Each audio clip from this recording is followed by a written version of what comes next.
Gold, trusted gold buyers. మీరు తాకట్టు పెట్టిన బంగారాన్ని విడిపించి ఈ రోజు ఉన్న మార్కెట్ ధరకు కొనబడను.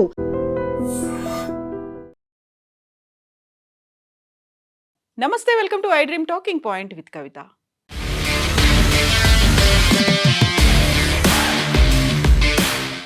అమెరికా భారతదేశానికి లిమిటెడ్ పీరియడ్తో ఒక బంపర్ ఆఫర్ ఇచ్చింది. అది కూడా కండిషన్స్ అప్లై అన్నట్టుగా రష్యాతో ఇంధనం కొనుగోలు చేసుకోవచ్చు అనేటువంటి ఒక మాటను చెప్పింది. ఇది అంతర్జాతీయంగా కీలకమైనటువంటి పరిణామంగా భావిస్తున్నారు. ఇరాన్తో కొనసాగుతున్నటువంటి యుద్ధం కారణంగా అంతర్జాతీయ ఇంధన మార్కెట్లలో నెలకొన్నటువంటి అనిశ్చితిని తగ్గించేందుకు ట్రంప్ ప్రభుత్వం కీలకమైనటువంటి నిర్ణయం తీసుకుంది. రష్యా నుంచి ముడి చమురు దిగుమతి చేసుకునేందుకు భారత్కు నెల రోజుల పాటు తాత్కాలిక వెసులుబాటు కల్పించింది. అయితే ఈ అనుమతికి కఠినమైనటువంటి షరతులను విధించింది. దీనికి సంబంధించినటువంటి అధికారిక ఉత్తర్వులను అమెరికా ట్రెజరీ డిపార్ట్మెంట్కు చెందిన office of foreign assets control OFAC నిన్న జారీ చేసింది. ఈ తాత్కాలిక లైసెన్స్ ప్రకారం ఈ నెల 5వ తేదీకి ముందే నౌకల్లోకి లోడ్ చేసిన రష్యా ముడి చమురు లేదా పెట్రోలియం ఉత్పత్తుల లావాదేవీలకు మాత్రమే ఏప్రిల్ 4వ తేదీ వరకు అనుమతి ఉంటుంది. అంటే 30 రోజుల పాటు. ఈ చమురును కేవలం భారత ఓడరేవులకు మాత్రమే చేర్చాలి. కొనుగోలు చేసే సంస్థలు కూడా భారతదేశ చట్టాల ప్రకారం నమోదైనవై ఉండాలని ట్రెజరీ శాఖ తన ఉత్తర్వుల్లో స్పష్టంగా పేర్కొంది. ఈ నిర్ణయంపై అమెరికా అధికారి బాసెంట్ మాట్లాడారు. అంతర్జాతీయ మార్కెట్లోకి చమురు ప్రవాహం కొనసాగేలా చూసేందుకే ఈ తాత్కాలిక అంటే 30 రోజుల మినహాయింపు ఇస్తున్నాం. ఇది కేవలం సముద్రంలో ఇప్పటికే చిక్కుకుపోయిన చమురుకు సంబంధించిన లావాదేవీలకు మాత్రమే వర్తిస్తుంది. అంటే ఇప్పటికిప్పుడు లోడ్ చేసి పంపించేటువంటి వాటికి మాత్రం ఇది వర్తించదు. కాబట్టి దీనివల్ల రష్యా ప్రభుత్వానికి పెద్దగా ఆర్థిక ప్రయోజనం చేకూరదు. భారత్ మాకు కీలక భాగస్వామి. రానున్న రోజుల్లో న్యూఢిల్లీ అమెరికా నుంచి చమురు కొనుగోళ్లను పెంచుతుందని ఆశిస్తున్నాం. ఇంధన మార్కెట్లను ఇరాన్ బందీగా మార్చే ప్రయత్నాలను అడ్డుకోవడానికి మాత్రమే ఈ తాత్కాలిక చర్య అని అమెరికా అనౌన్స్ చేసింది. ఈ మినహాయింపు కేవలం చమురు రవాణాను పూర్తి చేయడానికి అవసరమైన కార్యకలాపాలకే పరిమితం. నౌకల డాకింగ్, యాంకరింగ్, సిబ్బంది భద్రత, అత్యవసర మరమ్మతులు, బీమా, బంకరింగ్ వంటి సేవలకు ఇది వర్తిస్తుంది. ఇది రష్యాపై విధించిన ఆంక్షల సడలింపు కాదని, కేవలం పరిమితమైన తాత్కాలిక చర్య మాత్రమేనని అమెరికా అధికారులు నొక్కి చెప్పారు.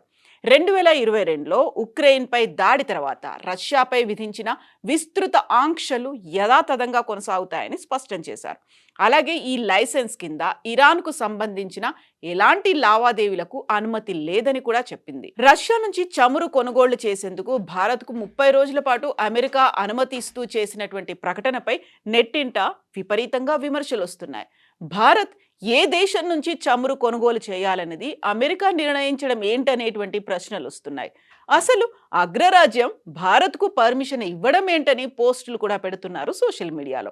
అయితే కేంద్ర విదేశాంగ శాఖ ఇటీవల ప్రకటనలో మాత్రం గతంలో మాదిరే రష్యా నుంచి చమురు కొనుగోళ్లు ఉంటాయని స్పష్టీకరించింది. భారత్ అంతర్గత వ్యవహారాల్లో అమెరికా జోక్యం ఎక్కువైందా అనేటువంటి అనుమానాలు ఇప్పుడు విపరీతంగా వ్యక్తమవుతున్నాయి. మనం ఏ దేశంతో చమురు కొనాలో, ఏ దేశంతో కొనకూడదో అమెరికా డిసైడ్ చేయడం ఏంటనేది ఇప్పుడు ప్రశ్నార్థకంగా మారింది. రష్యా మనకి చిరకాల స్నేహం ఉంటే మధ్యలో దూరినటువంటి అమెరికా నానా ఇబ్బందులు పడుతోంది, నాటకాలు ఆడుతోంది అనేటువంటి విమర్శలు కూడా వినిపిస్తున్నాయి. ఇటీవల అమెరికాతో భారత్ ట్రేడ్ డీల్ కొంతవరకు కుదుర్చుకుంది. అందులో భాగంగా రష్యా నుంచి కొనుగోళ్లు ఆపేస్తామని భారత్ హామీ ఇచ్చిందని ట్రంప్ అన్నారు.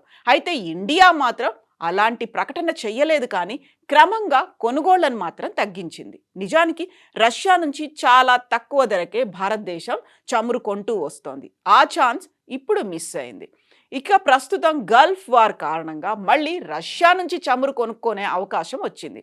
అయితే ఇది తాత్కాలికంగా అంటే 30 రోజులు మాత్రమే అయినప్పటికీ ఈ భారతదేశానికి మాత్రం కొంత ఊరట లభిస్తుంది అనేటువంటి వాదనలు వినిపిస్తున్నాయి.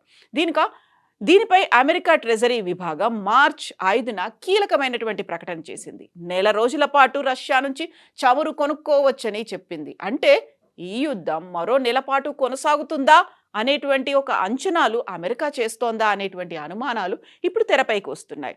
యాక్చువల్గా డొనాల్డ్ ట్రంప్ ఈ యుద్ధం 3 నుంచి 4 వారాల పాటు కంటిన్యూ అయ్యే అవకాశాలు ఉన్నాయి అని చెప్తుంటే, అమెరికాకు రక్షణ శాఖ మంత్రి మాత్రం సెప్టెంబర్ వరకు ఈ యుద్ధం కొనసాగుతుంది అనేటువంటి మాటల్ని చెప్పారు.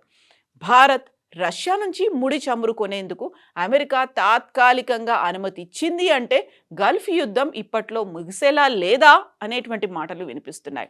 ఇరాన్ అయితే అప్పుడే లొంగే పరిస్థితి కనిపించట్లేదు. మరి భారతదేశానికి చమురు సమస్యలు రాకుండా ఉండాలి కదా, అందుకే రష్యా నుంచి కొనుక్కోమని అమెరికా చెప్పింది అనేటువంటి మాటలు ఉన్నాయి.